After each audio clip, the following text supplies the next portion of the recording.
Praise the Lord. கர்த்தருடைய பரிசுத்த நாமம் மகிமைப்படுவதாக. இந்த நாளை கர்த்தர் நமக்கு ஆசீர்வதித்து தருவாராக. இந்த நாளிலும் ஆண்டவர் கொடுத்த வேத வசனம் 1 கொரிந்தியர் 9ஆம் அதிகாரம் 24ஆம் வசனம். பந்தய சாலையில் ஓடுகிறவர்கள் எல்லாரும் ஓடுவார்கள், ஆகிலும் ஒருவனே பந்தயத்தை பெறுவான் என்று அறியீர்களா?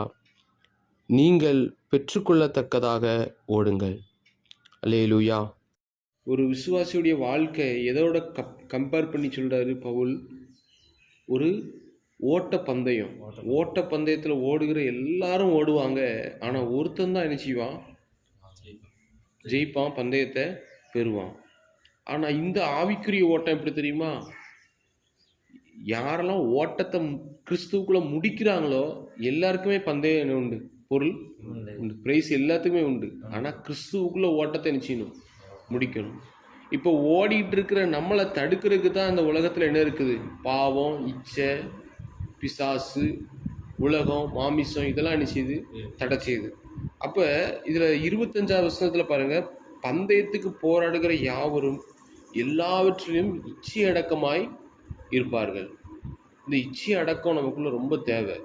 அதாவது அவங்க நினச்சதெல்லாம் சாப்பிட மாட்டாங்க.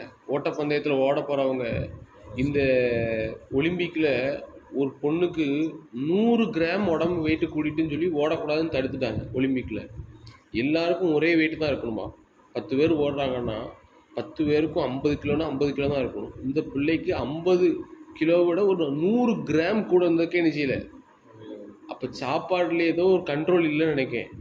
பாருங்கள், உலக பிரகாரமாக இப்படி வச்சுருக்காங்க. அப்போ பரலோகம் ரொம்ப எதிர்பார்க்கும், நம்ம எப்படினாலும் ஓடலாம்னு. ஆண்டவர் விட மாட்டார்.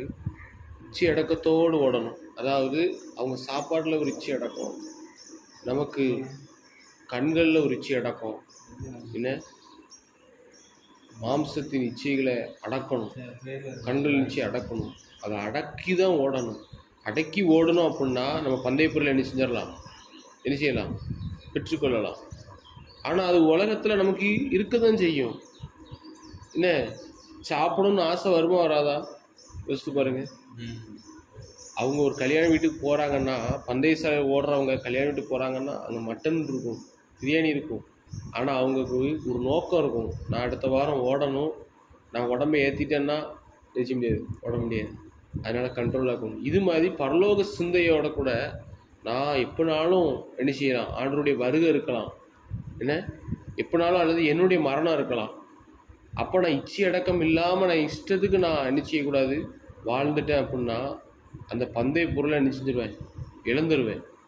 அதனால நம்ம ரொம்ப இச்சை அடக்கம் உள்ளவர்களாக இருக்கணும். அந்த பந்தயத்தை நம்ம கண்ணுக்குள்ளே வச்சுக்கணும். பரலோகத்தில் இருக்கிற அந்த நீதியின் கிரீடம், ஜீவ கிரீடம், அதுதான் நமக்கு பந்தய பொருள். ஏசப்பா கொடுக்க போகிறாரு. அதை பெற்றுக்கொள்றதுக்கு தான் நம்ம ஓடிட்டு இருக்கிறோம். அதுதான் அவர் பாருங்க 25 வருஷம் சொல்கிறாரு, அவர்கள் அழிவுள்ள கிரீடத்தை பெறும்படி அப்படி செய்கிறார்கள். அவங்க வீட்டில் கொண்டு போய் ஒரு ஷோகேஸ் வைக்க போகிறாங்க, அழிவுள்ள கிரீடம். ஆனால் நாமோ அழிவில்லாத கிரீடத்தை பெறும்படி அப்படி செய்கிறோம். நமக்கு தேவன் நித்திய ஜீவனை தரார். பரலோகத்தில் போய் அவ்வளவு ஆசீர்வாதங்கள் இருக்குது. அதை யுக யுகமாக காலங்காலமாக நம்ம அனுபவிக்க போகிறோம். அதனால் கொஞ்ச காலம் இந்த பூமியில் இருக்க வரைக்கும் என்ன செய்யணும்? இச்சை அடக்கத்தோடு நம்ம என்ன செய்யணும்? ஓடணும். அதுக்கு தான் ஆண்டவர் நமக்கு கிருபை தருவார். காலையில் நம்ம ஜெபம் பண்ணுறோம், காலை தோறும் அவருடைய கிருபை புதியவைகள். அந்த கிருபையினால் ஆண்டவர் நம்மளை என்ன செய்வார்னா இச்சை அடக்கத்தோடு வாழ உதவி செய்வார். அடுத்து 2வது 26ஆம் வசனத்தில், நான் நிச்சயம் இல்லாதவனாய் ஓடேன். நான் கடைசி வரையே ஓடி முடிப்பேனா அப்படின்னு எனக்கு தெரில அப்படிங்கிற சந்தேகத்தோடு என்ன செய்யக்கூடாது? ஓடக்கூடாது. பாருங்கள், நிச்சயம் இல்லாதவனா நான் ஓட மாட்டேன்.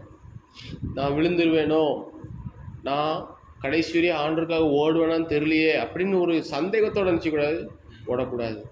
கர்த்தர் எனக்காக யாவையும் செய்வார், நான் அவர் கையை பிடிச்சிக்கிருவேன், அவர் என்னை கடைசி வரையும் நினைச்சுவார், நடத்துவார். அதுதான் யூதால சொல்லியிருக்குது, முற்றுமுடிய உங்களை ரட்சிக்க வல்லவர். அதனால் என்னை அழைத்த ஒரு உண்மையுள்ளவர், நான் கடைசி வரையே ஆண்டருக்காக ஓடி முடிப்பேன்னு நம்ம நம்பணும். அல்லேலூயா.